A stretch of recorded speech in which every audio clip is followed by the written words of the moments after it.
Good morning. Good morning. Good to see everybody this morning. How many people love mornings? There's a couple of you. Okay, I'm not a morning person. My wife just said, how did you get the 9 o'clock session?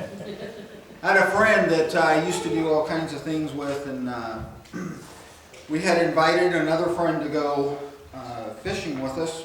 We were going to leave early, and I got in the car, and the other friend turned to me, and the new guy that was going fishing turned to me and said hello, and my old-time friend turned to him and said, don't even talk to him until 10 o'clock. So that's I'm not morning, but we'll get us started here. So, what page are we on?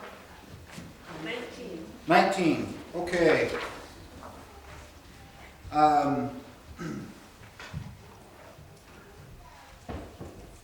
I have had opportunity to counsel different people, married couples, but also people in other relationship issues. And one of the things that I have found is that in order to help people, they need to have tools. It would be kind of like if you were an auto mechanic and I needed you to help me fix the roof on my house, and you come to my house with your auto mechanic tools. It's not going to do you a lot of good, right? Those tools can be helpful with your car, but it's not going to help you on the house. And it would be like that if I worked with wood and built houses, you asked me to help you with your car, I take the saw, hammer, and that kind of stuff to try to help you with your car. Sometimes in relationships, we do that. It's not, I have found that people come and the wife or the husband will say, they're not meeting my needs. She doesn't do, he doesn't do. And then the husband or wife will say, yeah, but I do this and I do that. But it's not what they need. Does that make sense? So this morning, this is probably one of the most practical sessions. There's more practical stuff this afternoon, but this one, start to finish, I hope to give you some tools. And not only some tools, but how to use some tools differently to help your spouse or help whoever you're struggling with in your relationship to make that better. So we're going to start off.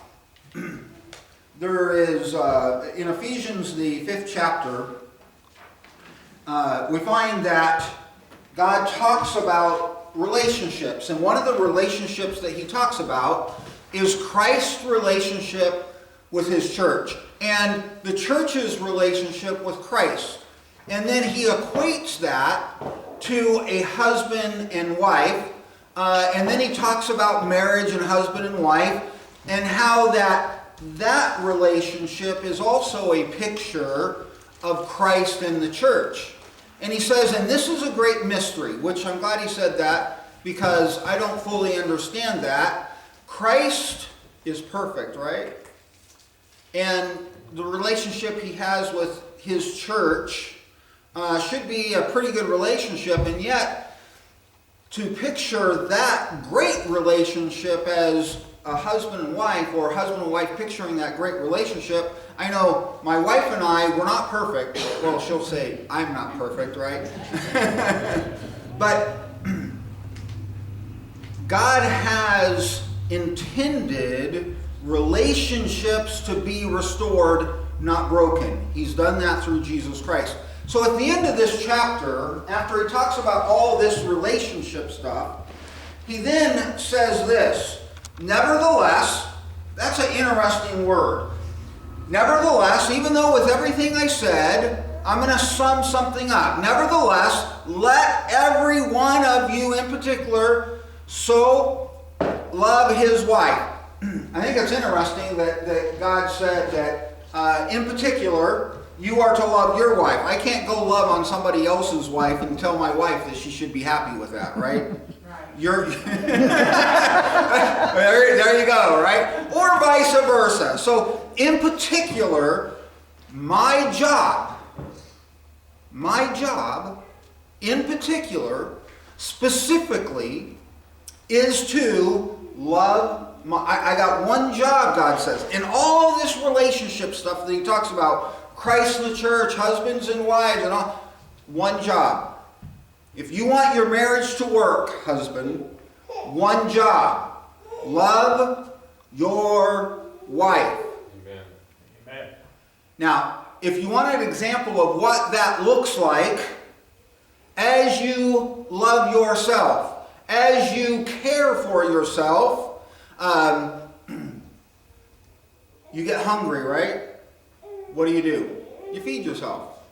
You get up in the morning, and as Brother Tom said, you walk by the mirror, and you look in the mirror. It's kind of interesting that this old guy shows up in my house every once in a while. You know, I see myself still at about 30 years old. That mirror, that's an old guy there, right? And, you know, if your hair is out of place, if I look at myself in the mirror, I'll take a comb, right? So if I look at my wife and I see that something isn't right, if I would fix something with myself, I should want to meet her need, right? In particular, that is my job, to love my wife. Wives, it doesn't stop there. And the wife see that, so the responsibility of the wife is to see that she respects her husband. Now, here's the thing that I think is super fascinating about God. He created us. He knows us. And He knows what we need. He knows what we're like. And He knows that men and women are different, right?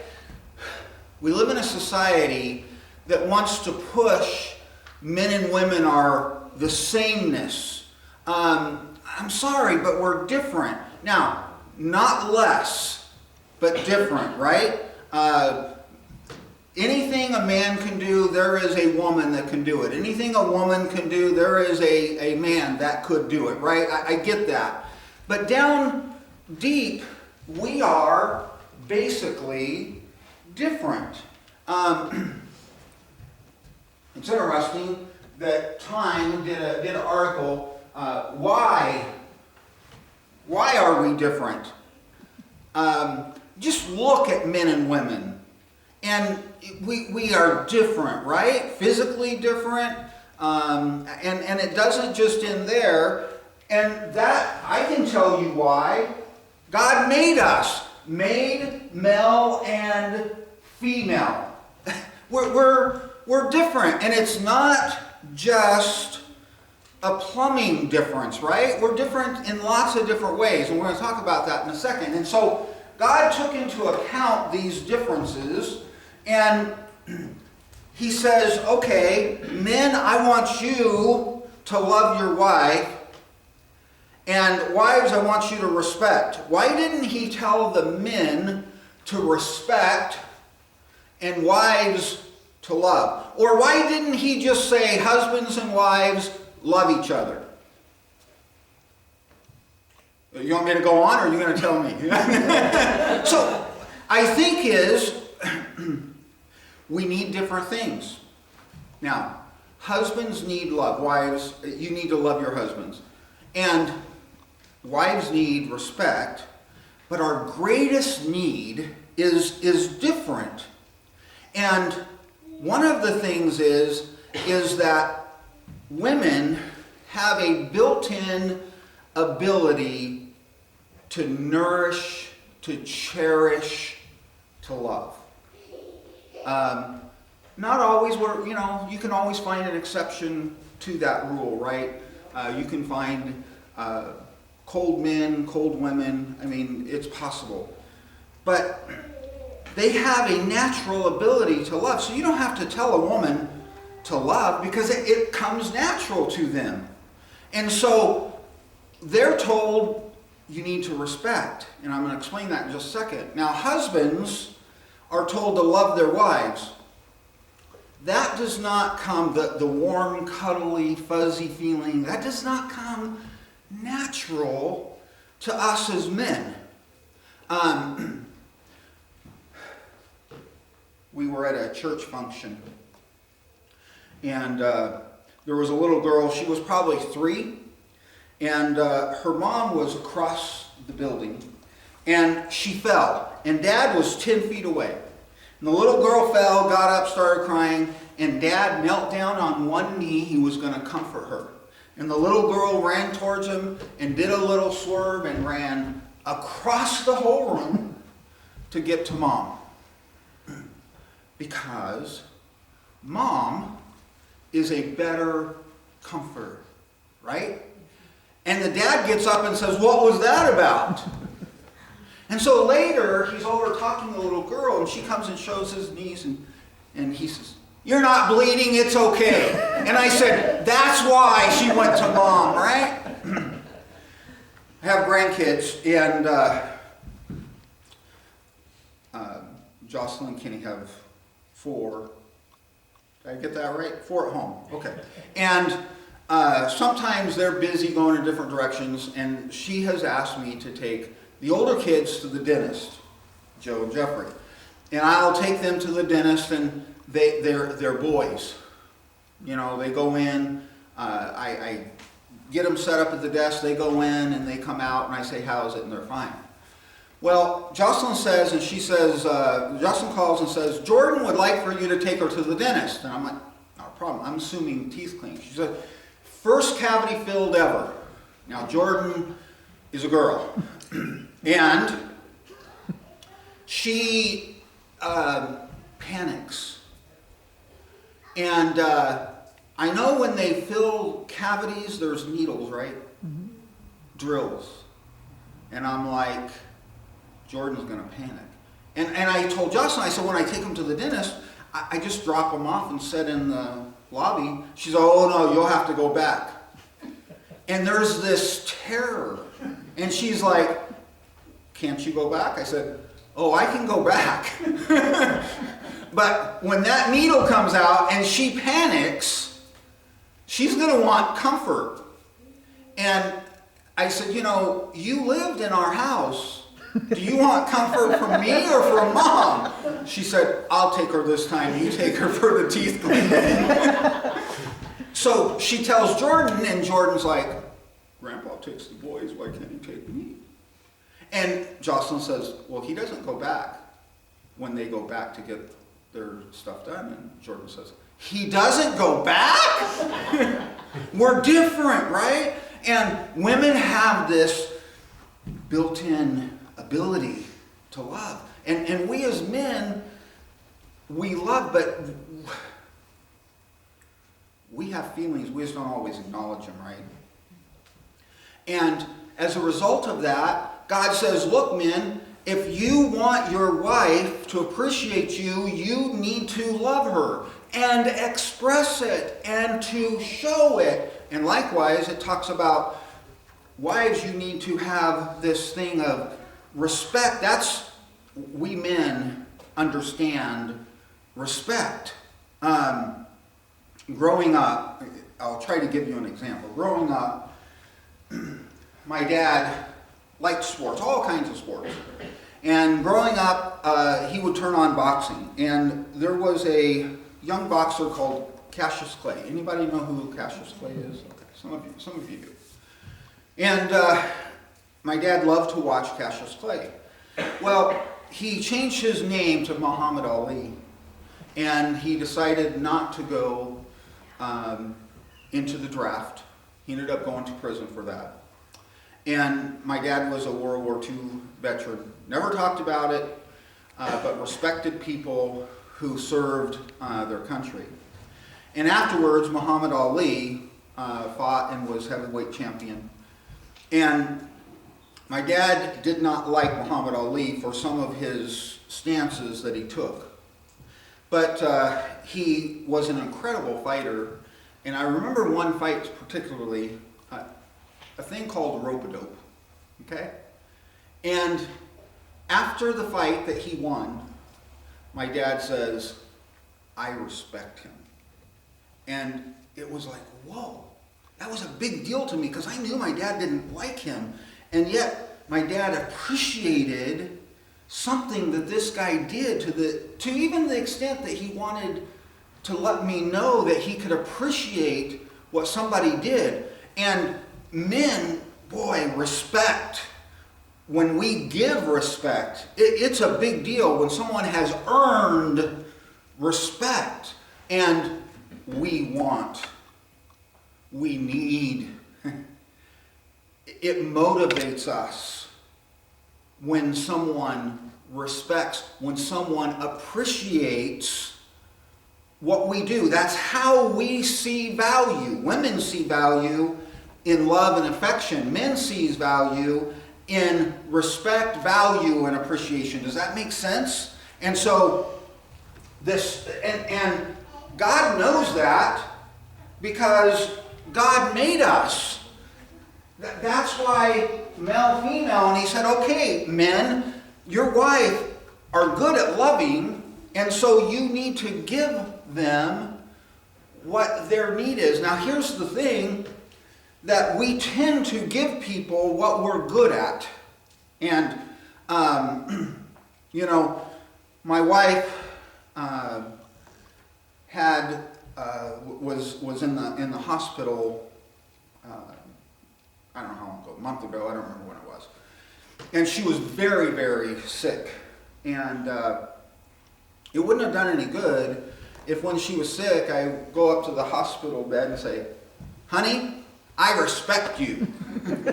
Right? Well, what good is that? She wants affection. She wants me to care for her. And the same thing when I'm sick, I don't want her fussing over me, but that's what she wants to do, right? Right after we were married, one of the things we learned about each other and how we're different and how we communicate to each other different is she was sick and she was in bed, and she said, get me some soup, and I did that, and this and that, and I did it, and then she got better in a couple of days. Good thing she recovered, right? She got better, and then a few months later, I got the flu or whatever, and she would bring me, here, you need to eat this, here, you got to have some fluids, here, you got to, and so then when I got better, I'm like, wow, I was sick and you wouldn't leave me alone. And she said, I was sick and you left me alone, right? So in my family growing up, when somebody was sick, you sent them to bed, and if they needed something, they would say, hey, get me this. Now, when she was sick and a little girl, they would bring you everything, right? And so we treated each other that way. And so she thought I communicated to her by treating her the way I wanted to be treated. I made her feel like I didn't love her. And I didn't cherish her and care for her because I ignored her. And then I felt like that she was being selfish because she wouldn't leave me alone, right? It's like, I'm sick. Leave me alone. If I need something, I will ask, right? And so we communicated to each other that we didn't care when we were putting the energy in to say we cared. Does that make sense? And so actually, and that happens a lot sometimes in relationships, is that, the husband and wife will come and they'll say, yeah, but they're not meeting this need and they're not meeting that need. And the wife will say, yeah, but I'm doing this, this, and this. And the husband will say, I'm doing... They're not talking the same language. And so if we can learn to use the right tools first of all, and then use the tool that communicates, and that's what God says. Husbands, the tool you need to use and the language you need to use for your wife to respond is love. And wives, the tool that you need to use for your husbands to respond is respect. And so we're going to talk about that. First, we're going to talk a little bit more about some differences. Anybody know what that is? What is that? spaghetti, you're wrong. That is a picture of a woman's brain. Now, I'm not saying that to be insulting, okay? What is that? Man's brain. Man's brain, right? Okay, so you got it. You didn't say waffle. Man's brain, right? So what is the difference? Well, the spaghetti, every piece of spaghetti touches, right? The waffle, you pour that syrup in, and the syrup from one compartment isn't going to get in the other compartment, right? And so that's kind of how we work as men and women. An example of men's brains, right? An example of a woman's brain. And yes, the woman's box is going to be pink, right? Not only is it a box, it's a pink. And the point is that for women, every conversation, every topic, you can't separate them. Joyce and I will be having a conversation, and we'll be talking about the kids, and then she'll say something about church, and I'm like, wait, that's not the topic we're talking about. She says, but that's life. We're talking about everything. I'm like, no. One topic at a time, right? Don't confuse me. And I'm like, we're going to do a job. And she's like, well, let's talk about step number 34. No. We're only doing step 1, 2, and 3, right? And so we're different. Even how we think is different. How our minds work is different. Microwave and crock pot. We are different even in the way we respond in intimacy, right? I mean, men are kind of like a microwave. And slow cooker, we kind of get the analogy. You think God has a sense of humor? And this is why he puts together, right? Now, you can use a microwave and a crock pot to make some incredible meals. But you put them together to try to make something work at the same time, you got to appreciate and understand how we are different. Likewise, ye husbands,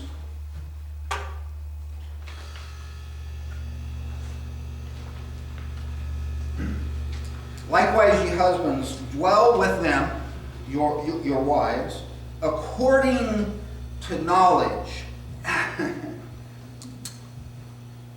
You mean I just can't get married and us live together and she'll meet all my needs and I'll meet all her needs and that's it? It doesn't work that way. That's how most people approach marriage, right? Joyce and I, when we got married, we were pretty young. And we assumed we would just, dating, we were always happy. She made me happy. I most of the time made her happy. and so it's like that's how marriage is going to be, right? Thanks for playing. It doesn't work that way. And then I start reading the Bible and God says, in order to make marriage successful, I need to have some knowledge. That's my responsibility. I need to know what it takes to make her happy. It is my job and my responsibility only to meet her needs. I don't want her going outside of our marriage getting her needs met, right? And vice versa. And so I need some knowledge in order to know what her needs are, and she needs some knowledge to know what my needs are. So there are two things that are primary needs. This is like the very first thing, the number one. Wives need love, and it is the husband's responsibility to meet that need of love. Men need respect. I once had a person, when I presented this, come to me and say, "You told my wife not to love me." No, that's not what I said. What I meant was, if your wife really loves you, she will respect you, and you will respond to that more than her just giving you kindness out of love. And I hope to demonstrate that. So those are our primary needs. Now, I want you to go to page 19. I think you're already there. And at the bottom, you're going to see 10 basic needs. Can everyone hear me? Am I doing better too? Okay. If you can't hear me, I tend to turn and talk, so get my attention so you can hear me. I have found in marriage counseling that if I can get people to understand this list and how to meet their mate's needs, this will move you up that chart. If you were a 3, it will immediately move you 3 or 4 points. I promise you. If you're a 7, you may not get to a 10, but it will move you. This, I hope to be able to communicate how important this is. So as we go through this, and as I talk, I want you to rate these. There's 2 ways I want you to rate them. So here at the bottom it says rank 1 through 10. So I'm going to explain every one of these this morning. And as I talk about them, and we're going to give you a little bit of time a little later to do the 1 through 10, so you don't have to fully finish it.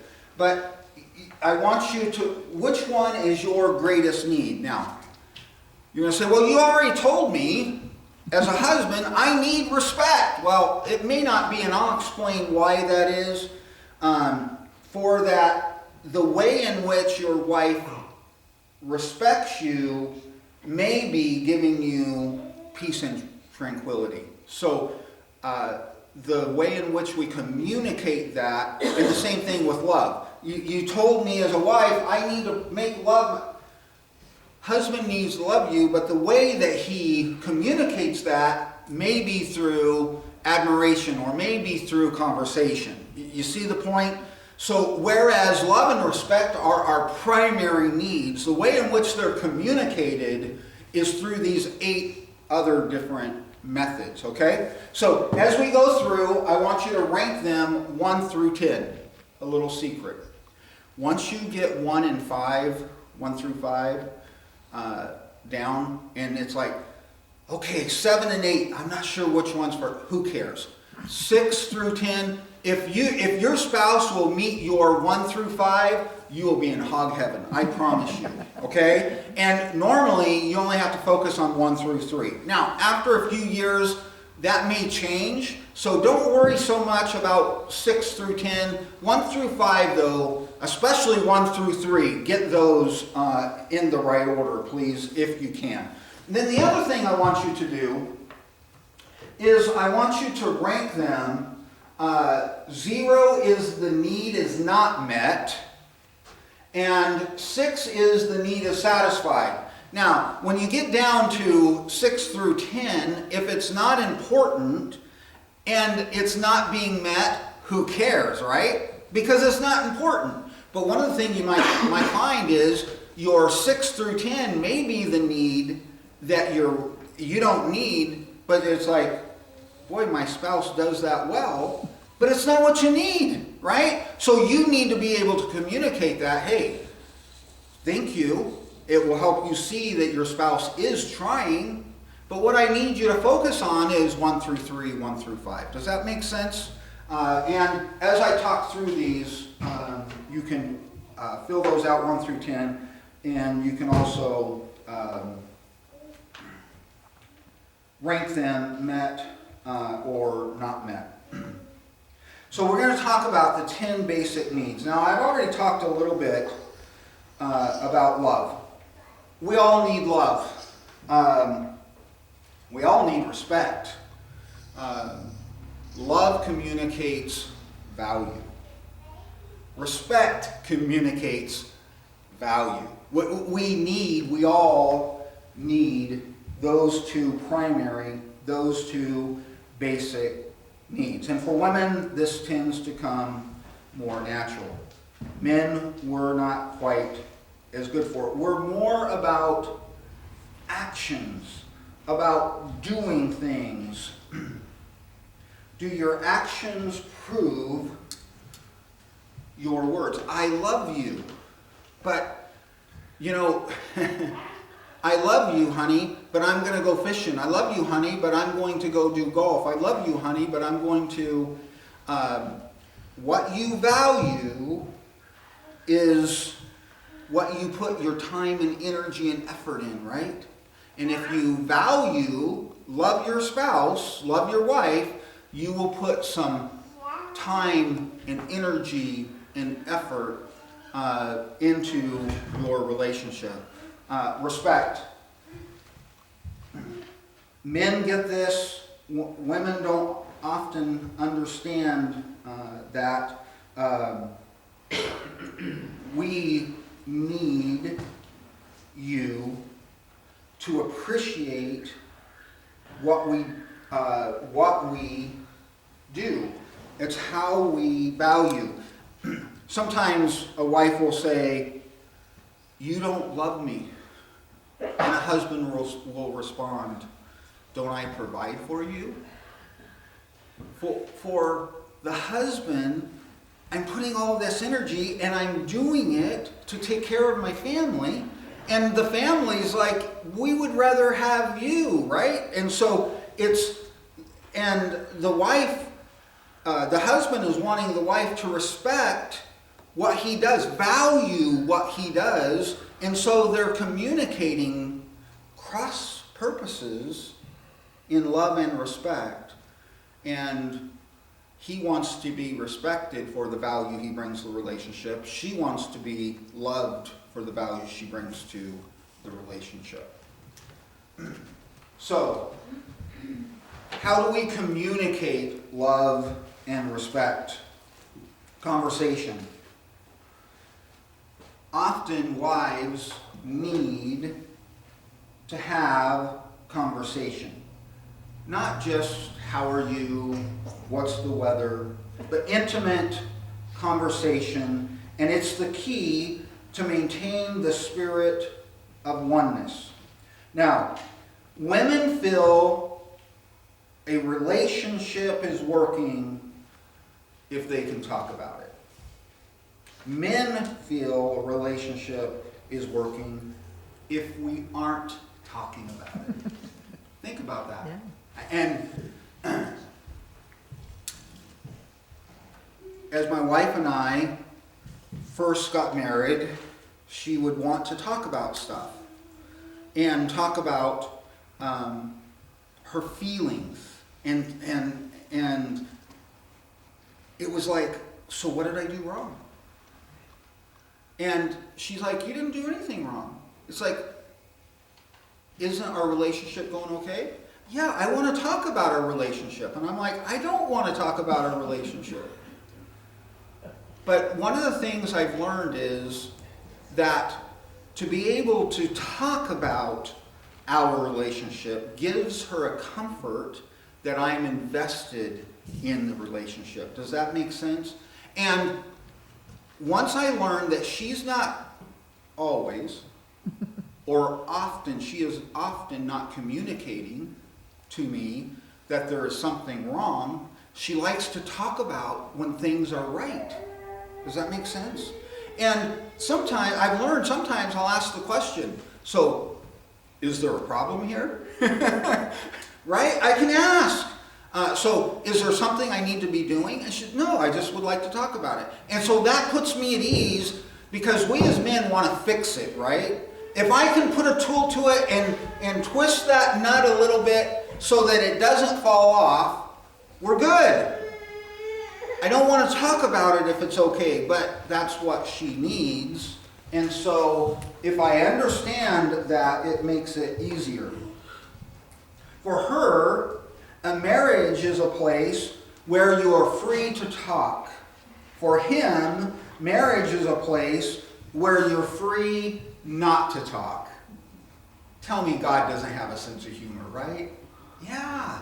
And so there are times in which my wife will come and say, let's talk about this. And I'm like, I don't want to. And she's like, okay.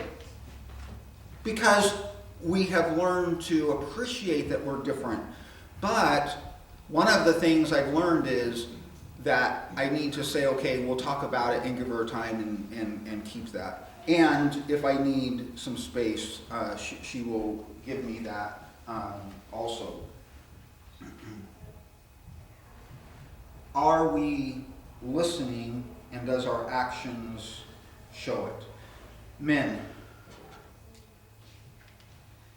admiration. This kind of goes hand in hand with the respect thing.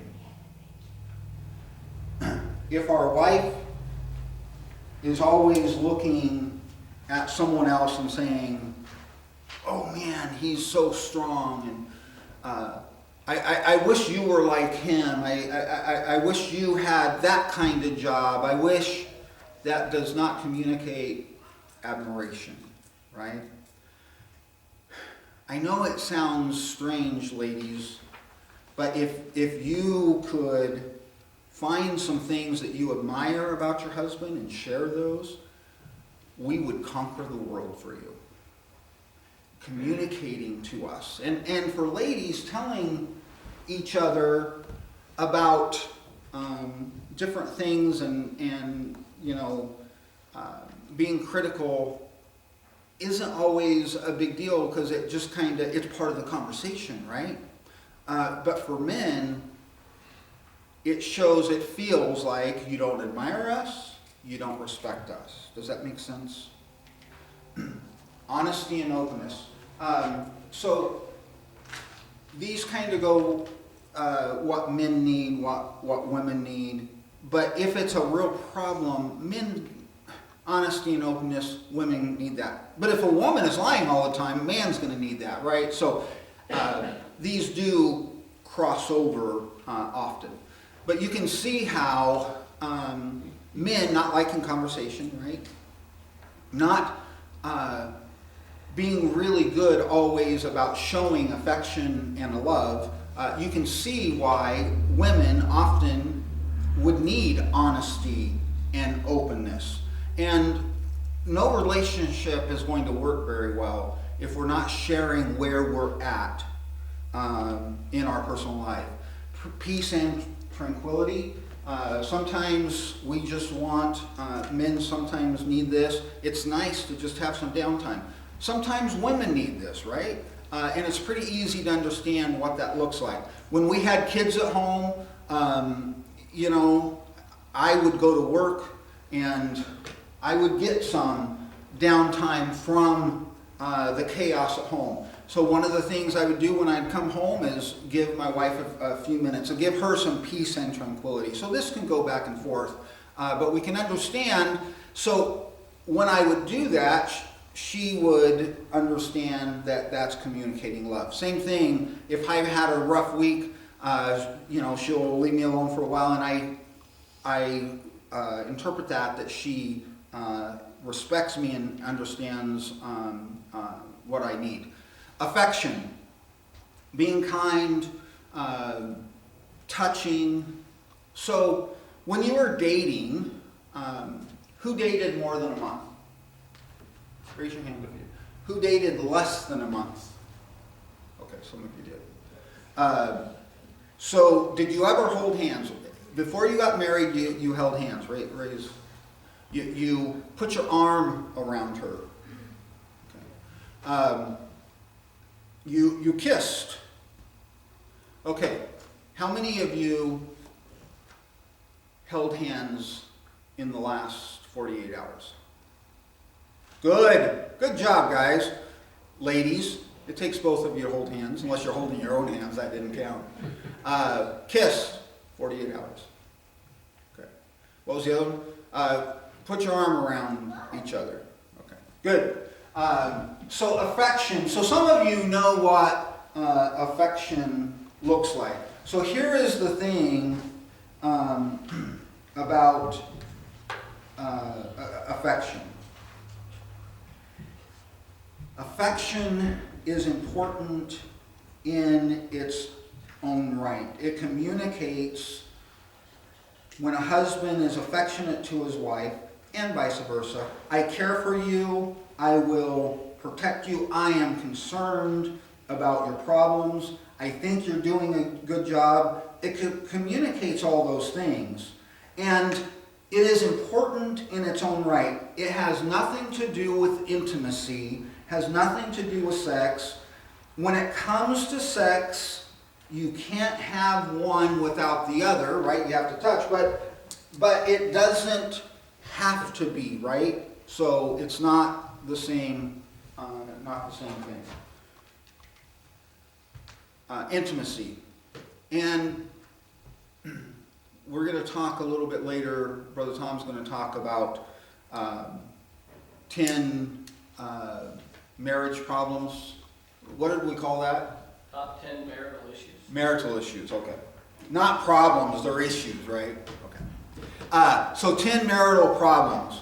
Any list, you can go type in, go to Google, top 10 marital issues, top 10 marriage problems. Every list, the top 3 is always the same. The order can be different, right? But the top 3 is always the same. Intimacy, sex, money, and in-laws, right? Those are the top 3, and they can change. So intimacy, how, frequency, all those kinds of things. And for men, it communicates that you respect me enough, admire me enough to want to be with me. It's one of those very important things.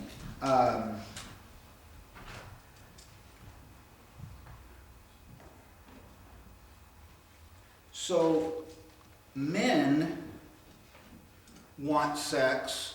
This is, there's exceptions to all rules, right? But men want sex in order to feel close. Women need to feel close in order to want sex. Did that make sense? Tell me God doesn't have a sense of humor. Right? We're different. And so we have to use all these other means so we can feel close and make the intimacy part work in our relationship. Family commitment. Yes, it's one thing to go to work and provide for the family, but you need to show up and be part of your family, part of your kids' lives, and companionship, doing things with your husband. Your wife wants you to show up for the kids, for events, for those kinds of things, but the husband wants you to show up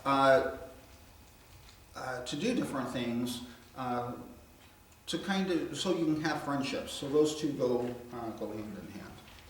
Okay, primary needs. We've talked about love and respect. But how do we communicate love to our wives?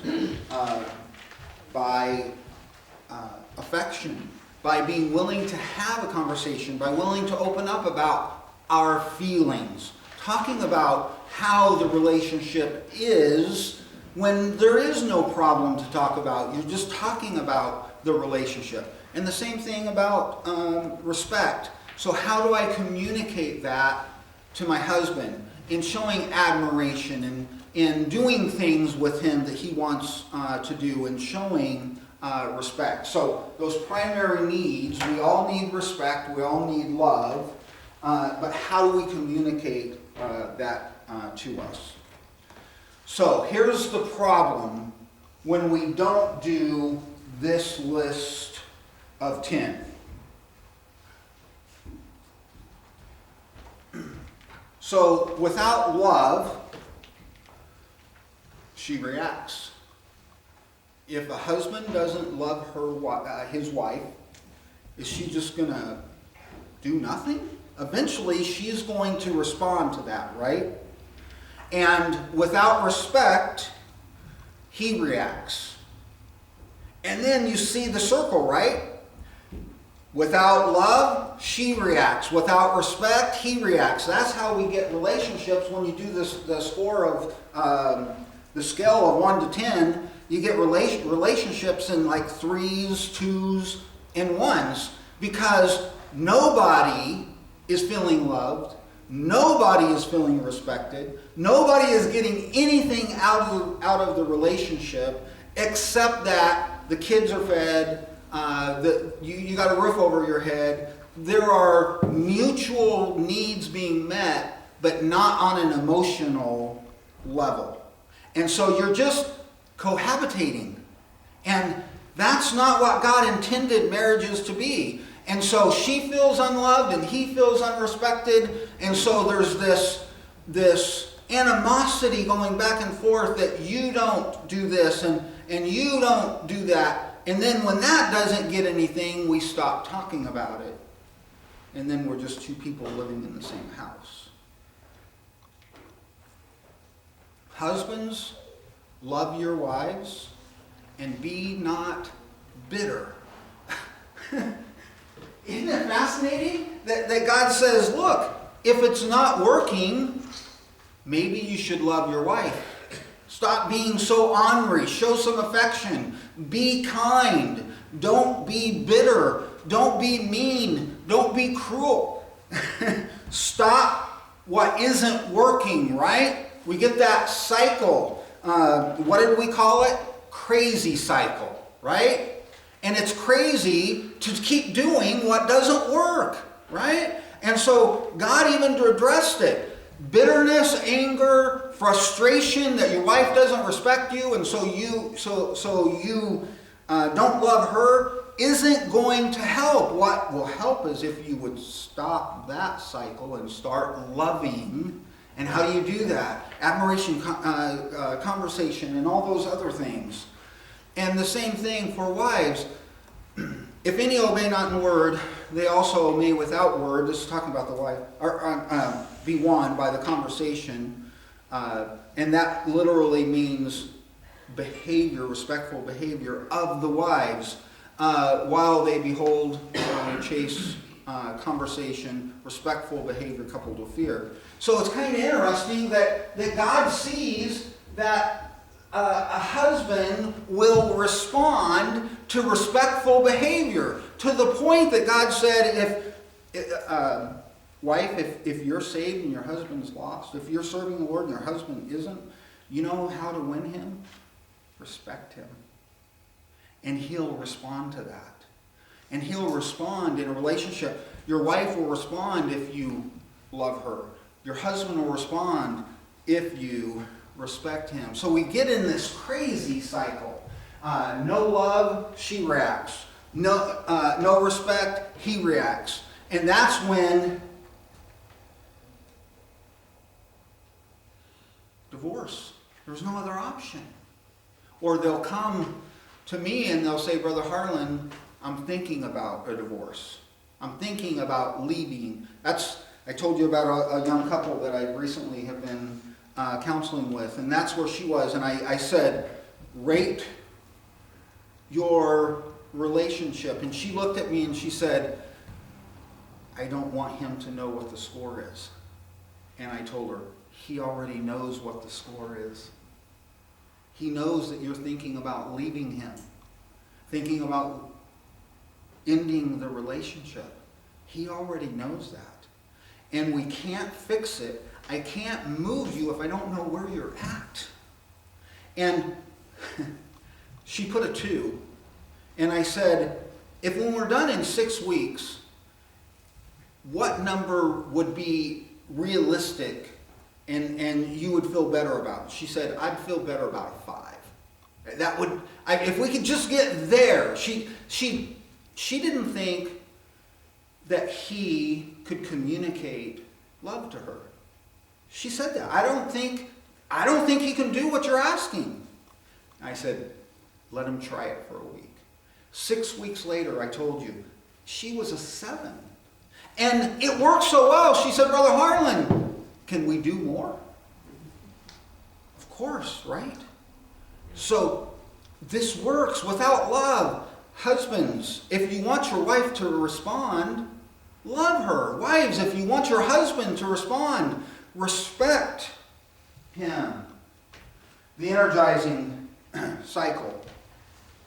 When he loves, it will motivate her to respect.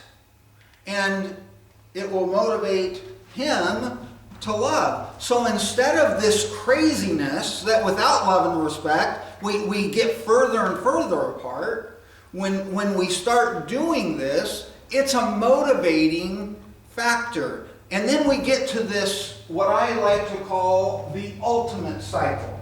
Because back here, when he loves his wife will respond in return and show respect. And then he'll like, I like that. I love you. I like that. I respect you. And we start seeing this moving closer to the point to where we get to what I like to term the energizing. The marriage that is energized. And what we have... we get to the ultimate cycle where he loves regardless. Get the point? He loves whether she respects him or not. Amen. And he respects her, she respects him whether he loves her or not. There's been times in our relationship where something might happen where I might be struggling and my wife has shown respect to me, and it makes me feel guilty. I'm treating her poorly, and yet she has not responded in kind. She is still doing nice, kind things to me, and it makes me feel guilty. And so it makes me want to love her. And I assume she has done the same cycle. And so the question sometimes is asked, so who should start? I don't care. Somebody start, right? Because the crazy cycle, without love and without respect, will pull you apart. And if somebody will start the loving process, the respecting process, it will start moving you closer together. And you might say, well, I'm afraid that if I give, that they won't respond. Trust me, people respond to love and respect. It may take a week. It may take a month. But that's what God has commanded. Nevertheless, let the husband love. See to it that the wife respect. And we'll get into this ultimate relationship. So those numbers are no longer in the below fives. We'll move them to the upper fives. And if you're an 8 or a 7 or 8, we'll move them and start getting to a perfect marriage. Okay, a better marriage.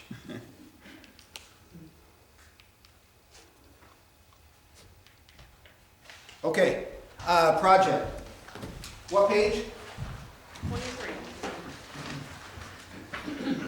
23. Oh, sorry, Tom, I went a little long. No, you're fine. I took my time from last night. Page 23. Okay, so this is going to be some tough stuff, but in order to make your marriage better, we have to be honest, okay? So I want you to answer these during the break. I feel unloved when? You got to at least give one example. I'd like 3, okay? And put some thought into it. So wives, I feel unloved. And husbands, you can answer these too, right? So I feel loved, I feel respected when... I feel disrespected when you, whatever that action is, and then I feel loved when you, and however many negative you give, you have to at least give that many positive, okay? And the other thing is that if you can communicate to your spouse what it looks like that moves you away, what it looks like to feel disrespected, what it looks like to feel unloved, then they can stop that behavior. But what's going to move you back together is what makes you feel loved and what makes you feel respected. So if you do 3, you got to do 3 positives. You got to give them a target to shoot for. Does that make sense? Any questions? Okay, during the break, we need you to finish filling out the 10 basic needs. Really focus on 1 through 5. I don't care if you get 6 through 10. I don't care if you rank 6 through 10 on how they're met. 1 through 5 in ranking, whatever those are, and also met or unmet. Does that make sense? Any questions? And then at the end, share answers. Be kind, be gentle. We don't want anybody storming off during break, right? And if you're sharing them and you get hung up in your conversation, raise your hand or seek out Brother Tom or our wives too. Okay? Brother Tom? Yeah, just real quick, logistics.